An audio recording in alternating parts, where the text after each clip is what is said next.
Bien, el último tópico que quiero que tratemos es el de tratar de derivar propiedades de lo que vamos a llamar estimadores o estimación robusta. Una de las cosas que lamentablemente ocurre con alguna frecuencia es que trabajamos con bases de datos y con información en las cuales nuestro estimador, el estimador de mínimos cuadrados ordinarios, por ejemplo, u otro tipo de estimadores de medidas de tendencia central, van a ser estimadores que si bien cumplen con ciertas propiedades deseables, sesgamiento, consistencia, normalidad asintótica, etcétera, hay algunas cosas en la muestra, la base de datos con la que estamos trabajando o características específicas de los procesos con los que trabajamos que pueden hacer que estos estimadores sean lo que se llama que no sean robustos. Y robustos, el tipo de robustez que estamos pidiendo es robustez hacia cambios pequeños o marginales de nuestra muestra. Es decir, que si nosotros modificamos marginalmente, por ejemplo, sacando un dato nada más, si sacar un dato de nuestra muestra modifica radicalmente las conclusiones y resultados a los que lleguemos, entonces el estimador que estamos utilizando va a ser un estimador que no va a ser robusto, porque no va a ser robusto a que un cambio muy pequeño en la muestra no cambie radicalmente nuestros resultados. Y lamentablemente el estimador de mínimos cuadrados ordinarios, y yo por ejemplo, medidas de tendencia central como la media, son estimadores que son poco robustos a distribuciones que tienen colas anchas y muchas veces asimétricas también. Entonces, por ejemplo, otra vez el ejemplo que me parece que alguna vez lo di, pero yo qué sé, la distribución de ingresos, como la distribución de talentos, la distribución de belleza y demás, son típicamente bastante asimétricas también, ¿no es cierto? Y por lo tanto, lo que tenemos es que mucha gente está en el extremo izquierdo de la distribución, o en en la cola izquierda de la distribución, y hay muy poca gente en la cola derecha de la distribución. Hay muy poca gente de los tricontratrillonarios, ¿no es cierto?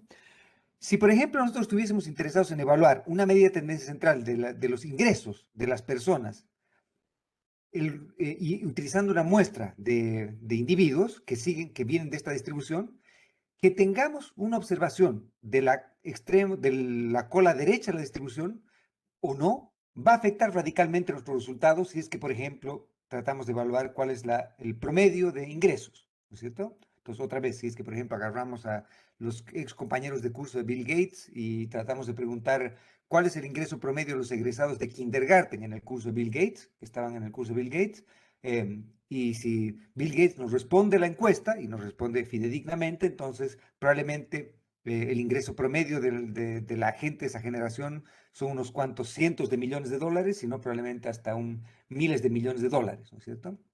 Pero obviamente si Bill Gates no nos responde la pregunta, o no está en nuestra encuesta, o no apareció en nuestra encuesta, ese individuo va a afectar radicalmente los resultados. Probablemente acabemos con gente con cientos de miles de dólares o menos tal vez, no sé, o más, no sé, pero nunca llegando a los miles de millones de dólares ni a los cientos de millones de dólares. Y por lo tanto, entonces, lo que ocurre ahí es que hemos hecho un cambio ultra marginal en nuestra muestra. Teníamos, yo qué sé, 100 personas y apareció esta persona o no apareció nuestra persona en nuestra muestra y nuestros resultados cambian radicalmente. Y lo mismo ocurre cuando, por ejemplo, tenemos un modelo en OLS, y recuerdan eso de las observaciones aberrantes, observaciones extremas que hemos discutido también. Lo que ocurre es que si, por ejemplo, ya sea por un descuido o ya sea porque efectivamente hubo un hecho aislado, curioso, extraño, en el cual una observación es bastante atípica, entonces, esa observación atípica, aberrante, extrema o outlier, si es que nosotros, por ejemplo, hacemos OLS, va a ser tremendamente influyente en el resultado. El estimador de beta va a verse determinado fundamentalmente por esa observación. ¿Por qué? Porque el estimador OLS no le gusta cometer un error muy grande. Prefiere cometer errores que se promedien más o menos y no cometer un error demasiado grande. Entonces, lo que ocurre es que si tenemos una observación en la cual tenemos un error tremendamente grande, va a tratar de no castigar tanto perdón, tomar esa observación como mucho más importante, darle un error más chico y sacrificando errores en otras partes. Y al final del día podemos acabar, como se diría, como casi todo lo que dicen acá es como se dice en Chile, pero se dice en todas partes. Eso de, ¿cómo es? Ni chicha ni limonada, el término ese, ¿lo ubican? Bueno, lo dicen en todas partes, no es como decimos en Chile, en todas partes se dice lo mismo. Pero, pero bueno, o sea que uno acabe tratando de resolver ese problema o tratando de utilizar esa observación, uno acabe no siendo informativo respecto a nada. Entonces, la idea es tratar de ahora presentar una familia, una clase de estimadores que sean robustos a la presencia de observaciones extremas, que sean robustos a entregarnos respuestas que no dependan crucialmente de esa observación. Recuerden que cuando discutíamos algo de observaciones aberrantes, habíamos dicho que teníamos una de dos posibles soluciones, entre comillas. Una solución es simplemente eliminar ese dato o colocar una dummy específica para ese punto, ¿no es cierto? Hemos dicho que los dos eran lo mismo en términos concretos y en términos éticos probablemente decir que hemos eliminado es algo mejor que simplemente colocar una dummy y tratar de contar una historia de por qué hemos colocado esa dummy. Los términos, en términos de lo que estamos haciendo es exactamente lo mismo cuando colocamos una dummy o sacamos una observación puntual o específica. Pero al sacar la dummy, perdón, al sacar la observación o colocar una dummy específica para ese punto, lo que estamos garantizando es que el evento que aparece en ese dato, garantizamos que con probabilidad 1 nunca va a aparecer en el futuro. Que ese dato en realidad es producto de probablemente una mala clasificación o un error o lo que fuera, pero que ese punto nunca se va a repetir. Y por lo tanto, si podemos garantizar eso, y efectivamente sabemos que este ha sido un error, y ese error, y no tenemos manera de saber, de corregirlo, pero sabemos que es un error, entonces eliminar ese punto es razonable, porque no eliminarlo puede afectar radicalmente nuestros resultados, ¿sí? Pero en el caso en que nosotros creamos que ese punto efectivamente pertenece al modelo y es posible que en el futuro, tal vez con baja probabilidad, pero es posible que en el futuro también se den realizaciones en ese extremo de la distribución, sacar ese punto sería suicida, porque ese punto nos está entregando información respecto a un evento, nos está entregando información respecto a volatilidad, respecto a distribución, respecto a dispersión, respecto a simetría, respecto a muchas cosas. Sacar ese punto sería criminal, ¿no es cierto? Pero dejar ese punto y seguir con un estimador OLS también puede ser muy complejo, porque podemos acabar utilizando un estimador que, tratando de hacer pequeño el error por ese punto, sacrifique representatividad de todo lo demás. ¿Sí? Por lo tanto, entonces, lo que vamos a hacer ahora es discutir un conjunto de estimadores que vamos a decir que son los estimadores que tratan de minimizar una función objetivo, que en lugar de minimizar la función objetivo que minimiza el estimador de mínimos cuadrados ordinarios, que es minimizar la suma de cuadrados residuos, lo que hace este estimador es minimizar la suma de desviaciones en valor absoluto. Entonces, en lugar de minimizar suma de cuadrados residuos, minimiza suma de desviaciones en valor absoluto. Y por eso es que ese estimador, en lugar de llamarse minimizador de cuadrados de los residuos, o lo que hemos llamado también ordinary least squares, porque trata de minimizar, de encontrar el estimador que minimice los cuadrados de los residuos, por eso es LS es por mínimos cuadrados, ¿no es cierto? Minimizar los cuadrados. Acá lo que vamos a hacer es tratar de minimizar desviaciones en valor absoluto. Y por eso el estimador se llama el estimador LAD, de Least Absolute Deviation, menor desviación en valor absoluto, ¿ok? Lo que voy a hacer entonces es partir presentándoles el estimador de menor desviación en valor absoluto para un caso muy simple. Supongamos que nosotros tenemos una variable aleatoria Y, y esa variable aleatoria Y es IID, y tiene una función de distribución acumulada f grande, que desconocemos, y una función de distribución o una función de densidad f chica, que también podemos o no conocer, ¿ok? Y queremos encontrar una medida de tendencia central de Y. ¿Hacia dónde tienden centralmente los datos de Y? Y esta es una pregunta tramposa, porque hay varias medidas de tendencia central. Una medida de tendencia central es la típica medida de tendencia central, que es la media, ¿no es cierto? Pero hay otras medidas de tendencia central también. Otra medida de tendencia central es, por ejemplo, la mediana. La mediana es una medida de tendencia central porque es una medida que nos parte nuestra muestra en, sabemos que el punto a partir del cual mitad de nuestra muestra va a estar a un lado y la otra mitad va a estar al otro, ¿no es cierto? Eso es lo que es la mediana. Y por lo tanto, entonces, nosotros podríamos, vean que la mediana tiene características que la hacen más robusta que la media cuando tenemos estas colas con colas anchas y asimétricas. Volvamos al ejemplo de Bill Gates. Digamos que en el curso de Bill Gates habían 100 personas en su curso y hacemos una muestra de, yo qué sé, 15 a 20 personas para tratar de ver cómo les ha ido después en la vida. Y obviamente, si es que dentro de esas 15 o 20 estaba Bill Gates en nuestra encuesta, hemos dicho que el valor esperado de los ingresos va a ser unos cuantos cientos de millones de dólares o tal vez algunos miles de millones de dólares. Y si es que no está Bill Gates en nuestra encuesta, probablemente la diferencia va a ser mucho mayor, ¿no es cierto? Va a ser probablemente unos cuantos cientos de miles de dólares o tal vez un millón de dólares por ahí, pero no más de eso. ¿Sí? Pero en cambio, si utilizásemos como medida de tendencia central a la mediana en lugar de la media, que esté o no esté Bill Gates en nuestra muestra, va a afectar muy poco a la mediana, porque lo que hace la mediana es justamente encontrar el punto a partir del cual mitad de la distribución está a un lado y la otra mitad está al otro. Por lo tanto, la cola de la distribución hacia la derecha o hacia la izquierda, si es que hay un cambio marginal en la cola de la distribución, eso va a afectar muy poco a nuestro estimador de la mediana. ¿Estamos de acuerdo? Si tenemos una muestra de ciento y tantas personas, yo qué sé, vamos a agarrar la observación número 50 de ahí, o 51. Si tenemos, yo qué sé, y si sacamos alguna otra observación de un extremo a la cola, el promedio va a estar, o la mediana va a estar más o menos en el mismo lugar. Entonces, la idea básica es que la mediana lo que hace básicamente, como su nombre lo dice, es que trata de, si nosotros ordenásemos la muestra que tenemos de los Y y los ordenamos ahora, colocamos un supraíndice, sub 1, sub 2, sub 3, sub 4, ordenar los datos de menor a mayor, ¿no es cierto? Los Y de menor a mayor, entonces vamos a definir a la mediana muestral, a nuestro estimador de la mediana, como aquel valor que nos parte la muestra a la mitad. Y típicamente la manera en que definimos esto es que es la observación T más 1 medios. Y esto otra vez tiene algunas sutilezas en esta historia, ¿no es cierto? O sea, podría ser, si por ejemplo nosotros tenemos una observaciones impares, digamos que tenemos 5 datos, 5 observaciones, entonces ordenamos de menor a mayor y la mediana va a ser la observación 3. ¿Están de acuerdo? Porque ese es el punto a partir del cual mitad está a un lado y mitad está al otro.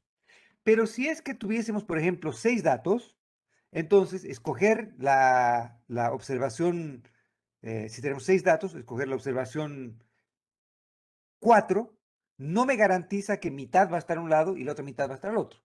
Entonces, típicamente, la mediana, cuando tenemos observaciones pares, no es un estimador único. La mediana podríamos calcularla típicamente, por ejemplo, en el caso de los pares, observaciones pares, lo que hacemos típicamente es que sacamos un promedio entre la observación que está en el punto 3 y la observación que está en el punto 4. Entonces, otra vez, tenemos nuestro estimador de la mediana no va a ser ni chicha ni limonada, no va a ser ninguna observación que tenemos, ni la observación 3 ni la observación 4.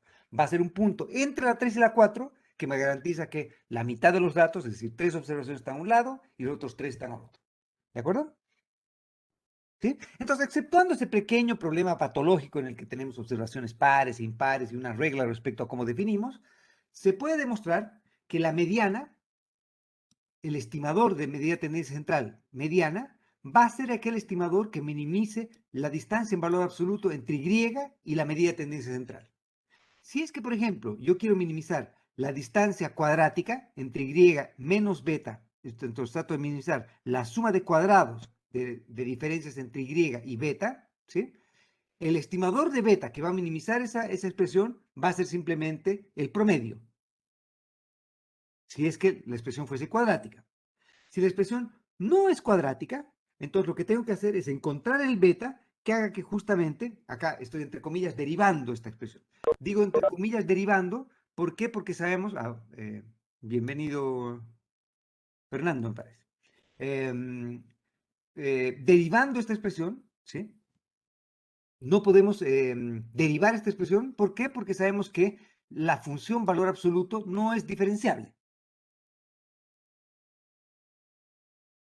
No es diferenciable esta función. Entonces, derivar una función en valor absoluto no se puede derivar porque no es diferenciable justamente en el punto en que nos gustaría encontrar la solución. Pero la manera de hacer una derivada, entre comillas, con una función en valor absoluto, es justamente encontrar que la derivada o el valor de beta que hace lo más chico posible esta expresión va a ser justamente la expresión que hace que tenga a mitad de la muestra a un lado y la otra mitad al otro. Entonces, esta es una función indicador que me dice, escoja el valor de beta que tiene los casos en los que y menos beta es menor que 0, o lo que es lo mismo en que y es menor que beta, y los casos en que cuente los casos en que y es mayor que beta. Entonces, si tenemos igual número de casos a un lado que al otro, este va a ser el valor de beta, que va a ser lo más chico posible la desviación en valor absoluto. Por lo tanto, entonces, el estimador de beta, en el caso en que yo tengo, que yo quiero encontrar una medida de tendencia central para una distribución de una variable que es IID, aquel estimador que minimiza la desviación en valor absoluto es simplemente la mediana, y como ya hemos dicho y presentado en nuestro ejemplo y en nuestra motivación, este estimador va a ser más robusto a la presencia de observaciones extremas que, por ejemplo, otra medida de tendencia central como la media. ¿Sí? ¿Ya? Dígame simplemente, tal vez acá, esto probablemente no se los voy a pedir, la discusión está en los apuntes de cómo derivamos todas estas cosas de acá y cómo derivamos la distribución asintótica. No les voy a pedir que me lo demuestren acá o que lo hagan ustedes. Simplemente un punto que me gustaría recalcar acá es que esta es la distribución asintótica que tiene el estimador de least absolute deviation en el caso de la mediana. Entonces, este es un poquito más complejo que el estimador de mínimos cuadrados ordinarios, entre comillas, que sería simplemente el estimador de la media, ¿no es cierto? Entonces, si se acuerdan, para OLS era raíz t de beta gorro menos el verdadero beta, converge en distribución no normal, con esperanza cero, porque el estimador era consistente, y matriz de varianza y covarianzas, sigma cuadrado por x transpuesta x inversa sobre t. ¿Se acuerdan? ¿Sí? X transpuesta X sobre T inversa. Ese era el estimador asintótico del caso de OLS. En el caso en que estamos tratando de estimar solamente para el caso OLS, en el que tenemos entre comillas un regresor que es simplemente una constante, X transpuesta X va a ser simplemente igual a T, porque es un vector de unos, y por lo tanto entonces la matriz de varianza y covarianza va a ser sigma cuadrado dividido T. Esa sería la matriz de varianza y covarianza. Y como es X transpuesta X dividido T, la varianza va a ser simplemente sigma cuadrado y punto. Toda esta expresión va a colapsar a sigma cuadrado si es que estamos en ese caso particular, en que tenemos normalidad de los errores o en que tenemos la distribución asintótica en ese caso. ¿Ok? Lo que me dice el estimador de menor desviación en valor absoluto es que nos garantiza también que el estimador va a ser consistente, es decir, que va a converger consistentemente a la medida de tendencia central, pero la varianza asintótica va a ser esta expresión de acá. Y esta expresión de acá depende de, acá tiene un cuarto, y acá depende de 1 sobre esta expresión al cuadrado. ¿Sí? Esto quiere decir 1 sobre f de beta elevado al cuadrado. Y esta f de beta es simplemente la evaluación de la función de densidad de Y en beta sub 0, donde beta sub 0 es la medida de tendencia central poblacional. Y por lo tanto, lo que me está diciendo esto es justamente algo que debería ser más o menos intuitivo. Y es que cuán eficiente sea el estimador de acá, este estimador de esta medida de tendencia central, va a depender de la distribución de f. Si f tiene colas muy anchas, entonces lo que va a ocurrir es que esta expresión de acá, toda esta expresión de acá, va a ser más pequeña que la expresión de la varianza, en el caso que hemos discutido para OLS. Cuando tiene colas muy anchas, el estimador de least absolute deviation va a ser un estimador más eficiente de tendencia central que el estimador OLS. En cambio, si las colas son menos anchas, ¿sí? Lo que va a ocurrir es que el estimador OLS va a ser un estimador más eficiente que el estimador de least absolute deviation. Eso es más o menos la intuición que quiero que quede acá. Que la distribución asintótica del estimador de menor desviación en valor absoluto depende de la distribución de Y, cosa que no ocurría con el estimador de la media, ¿no es cierto? Pero la segunda cosa que ocurre es que cuán eficiente sea este estimador va a depender de las colas de la distribución de Y. Si las colas son muy anchas, este estimador va a ser preferible al estimador OLS, o la media en este caso. Si las colas no son tan anchas, el estimador OLS va a ser un estimador que va a ser preferible al estimador de least absolute deviation. ¿De acuerdo? Esa es la moraleja de esta historia. ¿Qué ocurriría si es que lo que queremos hacer es algo un poco más general que lo que hemos hecho hasta ahora? Que sería simplemente volver a lo que hemos hecho en nuestra primera clase, tener el modelo de regresión lineal, pero lo que queremos hacer, en lugar de minimizar la suma con los residuos, queremos minimizar la suma de desviaciones en valor absoluto. ¿Ok? Eso es lo que queremos hacer. Entonces queremos encontrar el vector de beta, que en lugar de minimizar la suma con los residuos, minimiza la suma de desviaciones en valor absoluto. Ya sabemos que el estimador que minimiza la suma con los residuos es nuestro viejo y querido amigo OLS, ¿no es cierto? Si además los errores son normales, sabemos que el estimador OLS va a ser un estimador insesgado, va a ser un estimador consistente y va a ser un estimador que alcance la cota inferior de Cramer-Rao. Pero si, por ejemplo, la distribución de los bus no fuese normal y tuviese colas más anchas, entonces este sería un buen momento en que nuestro apetito podría abrirse y tratar de buscar un estimador que sabemos que también va a ser consistente, pero que podría ser más eficiente que el estimador OLS. Y peor aún, supongamos que tenemos alguna observación en la cual tenemos observaciones extremas, entonces sabemos que el estimador OLS lamentablemente no va a ser un estimador robusto ante cambios en esa muestra. Cambios muy pequeños en la muestra, quitando un dato o aumentando un dato, puede cambiar radicalmente el estimador de beta. En cambio, el estimador de least absolute deviation va a ser un estimador que va a ser un estimador robusto a cambios marginales en la muestra. ¿Qué hacemos entonces? Bueno, lo mismo que hemos hecho antes, tratar de minimizar la suma de desviaciones en valor absoluto. ¿Ok?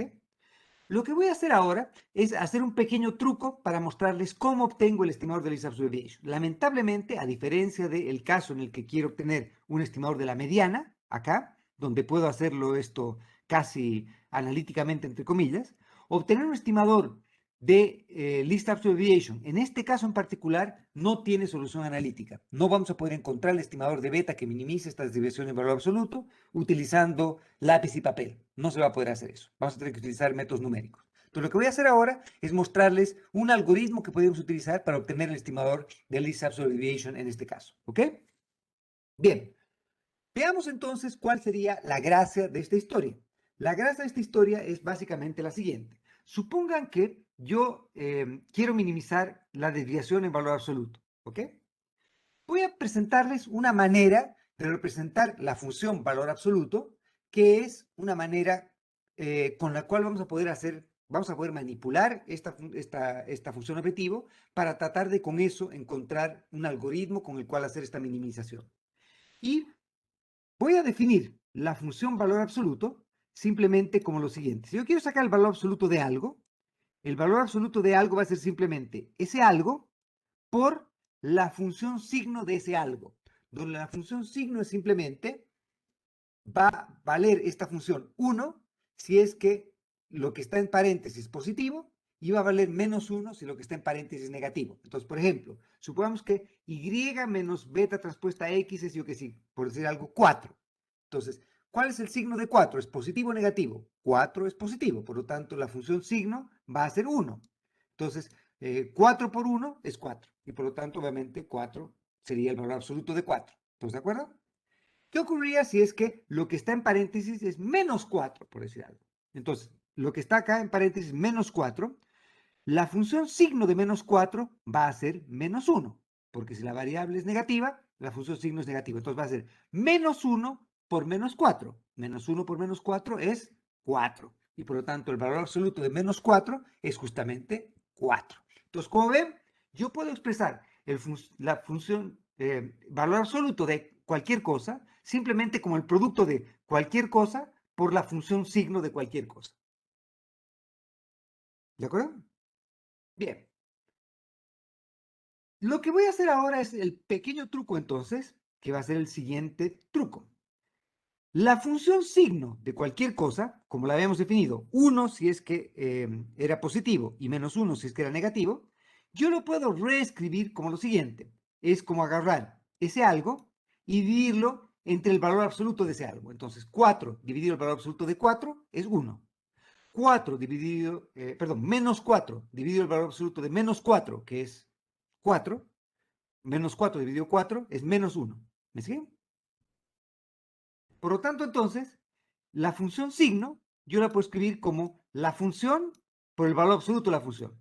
Eso quiere decir entonces que puedo reemplazar en lugar de esta expresión de acá, esto mismo de acá, que sería la función, que en este caso es y menos beta transpuesta x sub t, dividido el valor absoluto de y menos beta transpuesta x sub t. Entonces, si yo reemplazo la función signo acá, llego a esta expresión. La expresión 17, entonces, me dice que encontrar el valor de beta que minimice la desviación en valor absoluto es lo mismo que encontrar el valor de beta que minimice esta expresión 17. Quiero que por un minuto nos abstraigamos del denominador de la expresión 17 y solo nos centremos en el numerador de la expresión 17. Si me mostrasen solo el numerador de la expresión 17, ¿qué es lo que estoy tratando de minimizar ahí? Los cuadrados, la suma de los cuadrados de los residuos. La Contarlo suma con como los tal. residuos. La suma con los residuos, perfecto. Y ahora, por otro minuto, quiero que por un minuto llamen a 1 sobre el valor absoluto de y menos beta transpuesta x sub t, que a esa cosa la llamen w sub t. Y asuman que w sub t es fijo, conocido.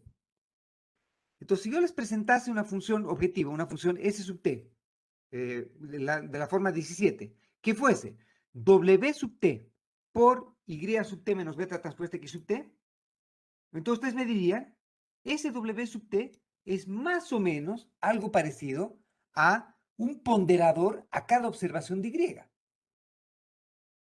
Y ya conocemos es un nombre para un estimador de esa familia, que era justamente weighted least squares, ¿no es cierto? El estimador de mínimos cuadrados ponderados. Entonces, el único problemita acá, que no es menor, es que el ponderador acá también depende de beta. Este es un pequeño detalle, depende de beta. O sea, que acá no es que yo pueda tomar el W fijo, como tenía en el caso del weighted least squares, y hacerlo feliz de la vida. Acá yo tengo que tratar de encontrar el estimador de beta que está en el numerador y que lamentablemente también está en el denominador. Y no solo eso, pese a que el numerador es diferenciable respecto a beta, el denominador no es diferenciable respecto a beta porque la función valor absoluto no es derivable respecto a beta. ¿Me siguen? Por lo tanto, entonces tengo un pequeño problemita. Pero pequeños problemas nunca nos han detenido antes y por lo tanto tratemos de resolver ese pequeño problema. ¿Cómo podríamos resolver ese pequeño problema? La manera en que vamos a resolver ese pequeño problema es la siguiente.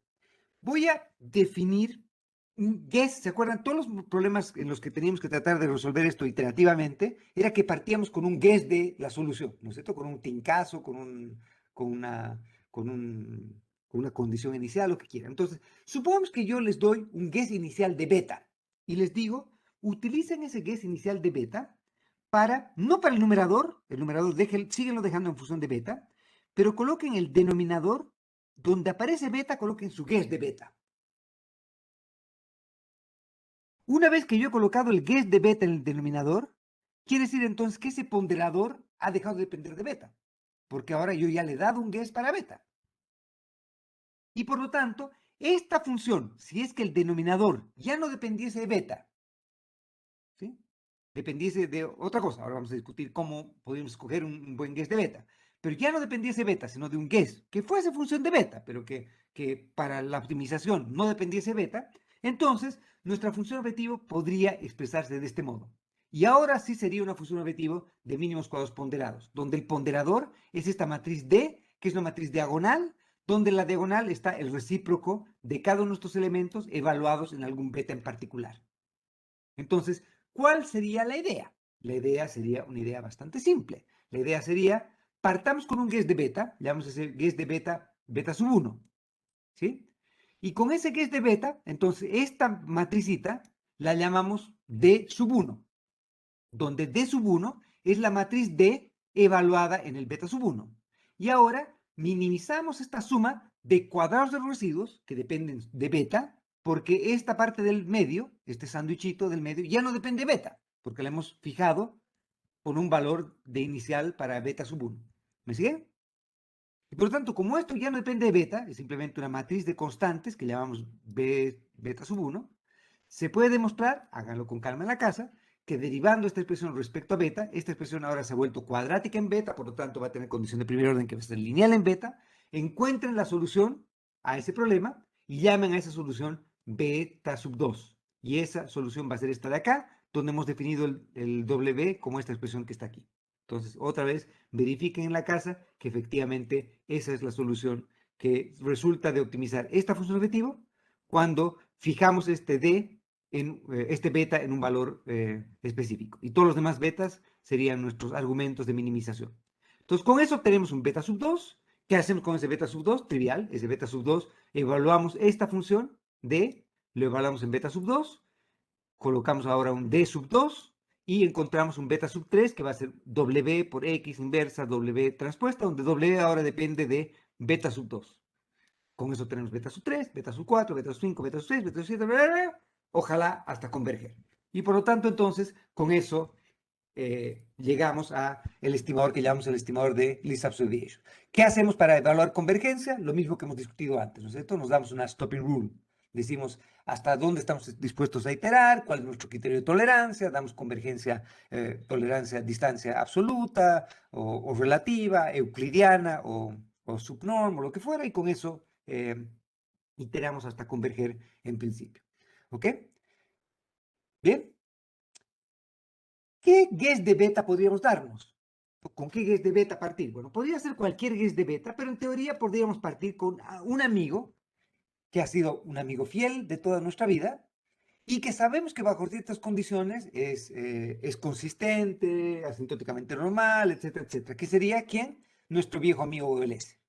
Entonces podemos utilizar a nuestro amigo OLS como el punto de partida con el cual iterar en esto. Entonces sabemos que el estimador OLS va a ser muy parecido al de least absolute deviation si es que la distribución es razonablemente simétrica, si es que las colas no son muy anchas, etcétera, ¿no es cierto? Y obviamente va a empezar a diferir si es que patologías como las anteriores ocurren. Y por lo tanto, entonces, con este guess de beta, nosotros podemos iterar hasta converger en principio. No les voy a pedir que lo demuestren, en los apuntes está esta demostración, pero no se les voy a pedir que lo hagan. El estimador de least absolute deviation se puede demostrar que es asintóticamente consistente, ¿no es cierto?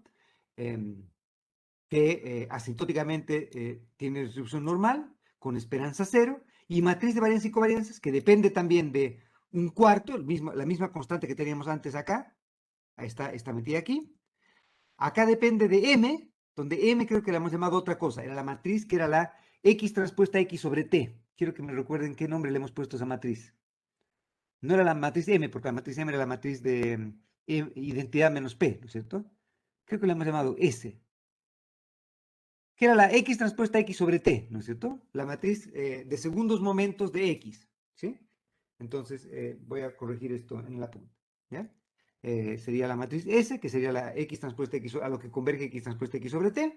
Y esta sería lo mismo que teníamos antes de acá, lo mismo que teníamos antes de acá, esto acá, solo que ahora evaluamos en la función de densidad de los errores. Y sacamos 1 sobre F evaluado en la función de densidad en 0, porque es donde debería estar centrado. Los errores deberían estar centrados en que los errores deberían estar centrados en 0. Y por lo tanto lo que queremos es evaluar cómo se ve esta función en el centro de la distribución, en principio, en esta media de tendencia central. ¿Sí? Y otra vez, esta matriz de varianzas y covarianzas va a ser mayor o va a ser menor que la matriz de varianzas y covarianzas OLS. ¿Cuál es la matriz de varianzas y covarianzas del estimador OLS?